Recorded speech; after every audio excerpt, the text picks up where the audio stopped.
एक वक्त का किस्सा है। लाल किला नामी गांव में बिट्टू नाम का लड़का अपनी छोटी सी फैमिली के साथ रहता था। उनके पास एक छोटी सी जमीन थी। उसका बाप चाहता था कि उसका बेटा उस जमीन पर चावल की फसल उगाए, लेकिन उसके बेटे की चाहत कुछ और ही थी। इसलिए उसके बेटे ने तंदूर पर रोटियां लगाने वाला काम ही शुरू कर दिया था। वो चिलचिलाती धूप में तंदूर पर रोटियां लगाता और गर्मी की वजह से थक कर सांस लेने के लिए दरख्त के साए में बैठ जाता। अरे भाई क्या हुआ, अभी तो 10 रोटियां ही हुई हैं, अभी से थक गए, चलो बाकी की 15 रोटियां भी लगाओ। भाई साहब थोड़ा सब्र करो, गर्मी बहुत ज्यादा है, मैं थोड़ा पसीना खुश्क कर लूं, फिर रोटियां लगाता हूँ। अरे तो तेरे बस का काम नहीं था तो क्यों किया, बंद कर दे ये काम, ऐसे ही मेरा टाइम जाया कर रहा है। चलो चलो उठो, बाकी की रोटियां लगाओ, मुझे देर हो रही है। बिट्टू बेचारा आकर दोबारा रोटियां लगाना शुरू कर देता है और वो ग्राहक रोटियां लेकर चला जाता है। ये मैं किस काम में फंस गया, इससे तो बेहतर था कि मैं अब्बू का कहा मारकर चावल की फसल उगा लेता, कम से कम इस गर्मी में आग पर खड़ा होने से तो बच जाता।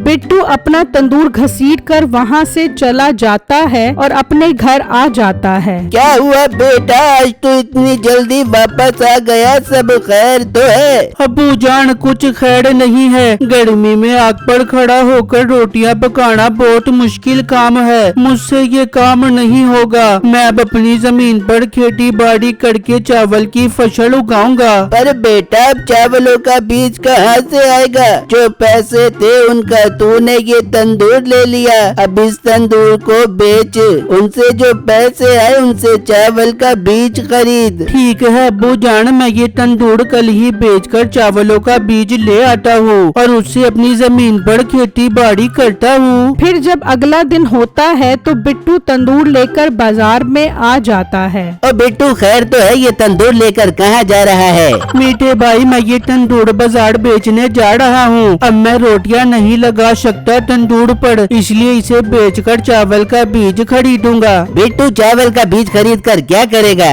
मीठे भाई हमारी जो जमीन पड़ी है उस पर खेती बाड़ी करूंगा और बहुत अच्छा मुनाफा कमाऊंगा। बिट्टू की बात सुनकर मीठा सोचने लगता है, यार ये तो बहुत अच्छा मौका आया है कमाने का, मैं इससे तंदूर का सौदा बनाता हूँ। अच्छा मीठे भाई मैं चलता हूँ, मुझे देर हो रही है। अरे बिट्टू मेरे प्यारे भाई, क्या तू तंदूर बेचने के लिए खज्जल ख्वार हो रहा है? मैं हूँ ना, मैं तेरा हमसाया हूँ, इस तंदूर पे पहला हक मेरा है। तुझे चावलों की बोरी चाहिए ना, तू तंदूर मुझे दे जा, कल आकर मेरे से चावल की बोरी ले जाई। अरे मीठे भाई इससे अच्छी बड़ा बात क्या हो सकती है, मुझे मंजूर है, मैं कल आकर आपसे चावल के बीज की बोरी ले जाऊंगा। बिट्टू अपना तंदूर वहीं छोड़कर घर आ जाता है और सबको बताता है तो उन्हें सुनकर बहुत खुशी होती है। बिट्टू ये तो अच्छी बात है जो मीठे भाई ने आपसे तंदूर खरीद लिया, देखा ना हमसाया ही हमसाये के काम आता है। बस बेटा तू कल पहली फुर्सत में उससे बीज लाकर खेती बाड़ी शुरू कर। जी अब्बू जान मैं कल से ही अपना रोजी धंधा शुरू कर देता हूँ। वहाँ मीठा वो तंदूर 30,000 रुपए का बेच देता है और पैसे लेकर आरती के पास पहुँच जाता है। भाई साहब चावल के बीज की बोरी कितने की है? चावलों के बीज की बोरी 30,000 रुपए की है। हैं? ये तो बहुत महंगी है, इसको छोड़ो। पट्ठों के बीज की बोरी कितने की दे रहे हो? क्या तुम्हें जानवरों को पट्ठे खिलाने के लिए बीज चाहिए? ओ हेलो, जितना सवाल पूछा है उतना जवाब दे, ज्यादा हेडमास्टर बनने की जरूरत नहीं है। अच्छा गुस्सा न करो, पट्ठों के बीज की बोरी 3,000 रुपए की है। ये सुनते ही मीठा सोचने लगता है, अरे वाह, ये होता है प्रॉफिट।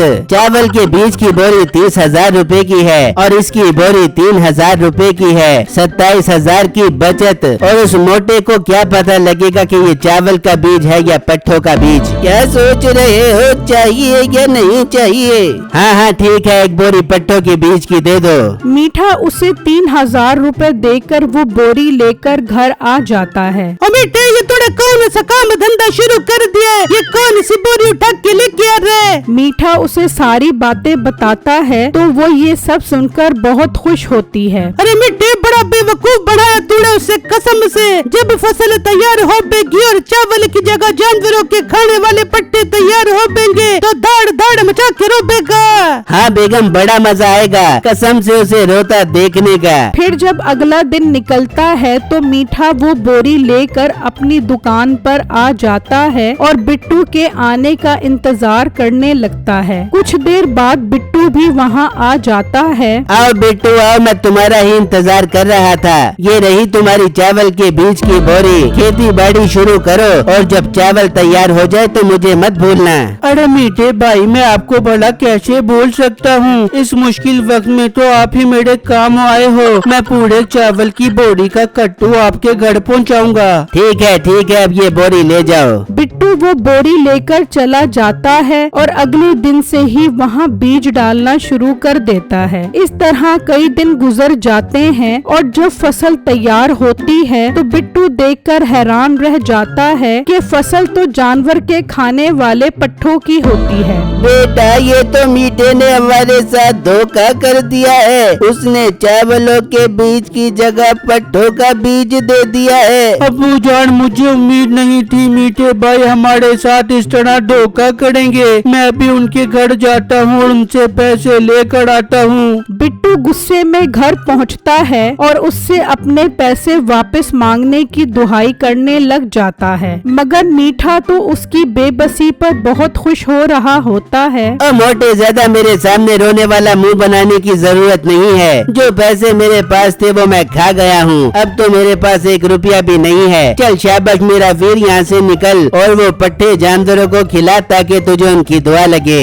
बिट्टू उदास होकर वहाँ से चला जाता है और जैसे ही अपने खेत में आता है देखता है कि वहाँ एक परों वाली गाय चारा खा रही है। बिट्टू उसे देखकर हैरान रह जाता है। ये तो बहुत अजीब गाय है। मैंने ऐसी गाय अपनी जिंदगी में पहली बार देखी है। जाने ये गाय किस दुनिया से आई होगी। वो गाय जैसे ही बिट्टू को देखती है तो उड़ने की कोशिश करती है। बिट्टू आगे बढ़ता है और उसकी दुम पकड़ लेता है। वो गाय उड़ती हुई आसमान की तरफ चली जाती है और बिट्टू को लेकर एक नई दुनिया में आ जाती है, जहाँ एक बुजुर्ग बैठा होता है। कौन हो तुम और तुम्हारी हिम्मत कैसे हुई मेरी गाय की दुम पकड़ के ऊपर आने की? बाबा जी, ये गाय मेरे खेत में फसल खा रही थी और मुझे ये उड़ने वाली गाय देखने में बहुत अजीब लगी, इसलिए मैंने इसकी दुम पकड़ ली कि देखूं तो सही ये गाय कहाँ से आई है। शुक्र करो तुम अकेले थे इसलिए बच गए। इसकी दुम बहुत नाजुक है। अगर 2 बंदे होते तो इसकी दुम टूट जाती और तुम आसमान से नीचे गिरते और फिर तुम्हारी रूह आसमान पर आती। बाबा जी, मैं बहुत परेशान हूँ। मेरे साथ बहुत बड़ा धोखा हो गया है। अब मैं अपनी दुनिया में वापस नहीं जाना चाहता। ऐसा क्या हो गया है तुम्हारे साथ? बिट्टू उसे अपने साथ हुए धोखे के बारे में बता देता है। उस बुजुर्ग को सुनकर बहुत गुस्सा आता है। बेटा, तू परेशान मत हो। तू नीचे जा। तुझे चावलों की फसल चाहिए थी ना? तू जा, अब तेरी सारी फसल चावलों की होगी, मगर मेरी गाय को चावल खाने से कभी मत रोकी। अरे नहीं बाबा जी, मैं क्यों रोकूंगा इस गाय को चावल की फसल खाने से। बस मुझे जल्दी से नीचे पहुंचा दो। ठीक है, मेरी गाय की दुम पकड़ और नीचे चला जा। फिर बिट्टू उस गाय की दुम पकड़कर वापस नीचे आ जाता है तो देखता है कि सारी फसल चावलों की फसल में तब्दील हो गई होती है। बिट्टू बहुत खुश होता है और वो गाय जी भर के चावल खाती है। इतने में बिट्टू और उसके घर वाले भी वहाँ आ जाते हैं। वो भी ये सब माजरा देखकर हैरान रह जाते हैं। अरे बिट्टू, ये क्या मौजूदा हो गया? ये पट्टों की फसल चावलों की फसल में कैसे बदल गई? अब्बू जान, आप ये गाय देख रहे हो? मैं इसकी दुम पकड़कर आसमान पर गया था और वहाँ एक बाबा जी थे। उन्होंने मेरे लिए दुआ की और ये फसल चावल में बदल गई। अब्बू जान, वो कह रहे थे जितना मर्जी फसल काटो ये चावल खत्म नहीं होगा। अरे बेटा, ये तो कमाल हो गया। अब तो हमारी गरीबी के दिन हमेशा के लिए खत्म हो जाएंगे। मगर अब्बू जान ख्याल रहे इस बात का किसी को भी पता न लगे। ये सुनते ही बिट्टू की बीवी सोचने लगती है, कैसे पता न लगे, मीठे ने हमारे साथ इतना बुरा किया है, अब मैं उन्हें जाकर खूब जलाऊंगी कि अब हम बहुत अमीर हो गए हैं। बिट्टू की बीवी मीठे के घर आती है। क्या शीला तू क्या मुँह उठा के आ रही है? एक बार मना कर दिया न, कोई तंदूर के पैसे नहीं है हमारे पास, अगर अब दोबारा आई तो धक्के मार मार के निकाल दे दूंगी। ओ हेलो मैडम, मैं कोई पैसे मांगने नहीं आई बल्कि बताने आई हूँ कि हम भी बहुत अमीर हो गए हैं, हमारी पट्टों वाली फसल चावलों वाली फसल में बदल गई है। चावलों वाली फसल, तेरा दिमाग खराब तो नहीं हो गया? और जा मीठे से पागल खाने में जमा करवा क्या जा। पागल खाने में मैं नहीं बल्कि जब तुम फसल देख कर आओगे तो तुम पागल हो जाओगे। अगर यकीन नहीं आ रहा तो जाकर देख लो, वहाँ एक उड़ने वाली गाय भी है जिसकी दुम पकड़कर बिट्टू ऊपर गए थे और वहाँ बाबा जी की दुआ से ये फसल चावलों में बदल गई। बेगम तू रुक, मैं देख कर आता हूँ। मीठा घर से निकलता है और जब वहाँ पहुँचता है तो देखता है कि ये सब तो सच है। वो बहुत हैरान परेशान हो जाता है और वापस घर आता है। अरे बेगम शीला सच कह रही है, फसल तो वाकई चावलों में तब्दील हो गई है और वहाँ उड़ने वाली गाय भी है। बस आ गए यकीन, अब तुम लोग जलो सड़ो मरो खपो रो पिटो, मैं तो जा रही हूँ। बिट्टू की बीवी चली जाती है। अरे बेगम कितनी बेवकूफ औरत है ये शीला, सारा राज हमें बता गई। बिट्टू तो बेवकूफ है जो चावलों की फसल लेकर आया है, हम वहाँ से हीरो की फसल लेकर आएंगे। अरे मिट्टी क्या कमाल का काम करता है तेरा दिमाग, हम शाम में जाते और उसकी दुम पकड़ के आसमान से हीरो की फसल लेके आते हैं। फिर शाम होते ही वो दोनों घर से निकलते हैं और उस खेत में आ जाते हैं जहाँ वो गाय चावल खा रही होती है। देख मिट्टी कैसे चपड़ चपड़ चावल खा रही है, अरे नीचे उड़ने की तैयारी करे, हम दोनों ने आसमान पर जाना है। गाय उन्हें देखकर उड़ने की कोशिश करती है तो मीठा उसकी दुम पकड़ लेता है और नसीबो मीठे की टांग पकड़ लेती है और वो आसमान की तरफ चले जाते हैं। मीठे को ये नहीं पता होता कि दो बंदे उसकी दुम पकड़ेंगे तो दुम टूट जाएगी। फिर अचानक उस गाय की दुम टूट जाती है और वो दोनों आसमान से नीचे गिरते हैं। अब्बू जान ये कैसी आवाज आई है अपने खेत से? हाँ बेटा, आवाज तो मुझे भी आई है, चल चल के देखते हैं। वो वहाँ आते हैं तो देखते हैं कि मीठा और नसीबो मर चुके होते हैं और गाय की दुम उसके हाथ में होती है। बिट्टू फौरन सारी बात समझ जाता है। अच्छा, तो इन दोनों ने भी ऊपर जाने की कोशिश की थी, इन्हें क्या पता था कि इस गाय की दुम कमजोर है, दो बंदों से टूट जाएगी। अच्छा हुआ बेटा उनके साथ, उनकी यही सजा है।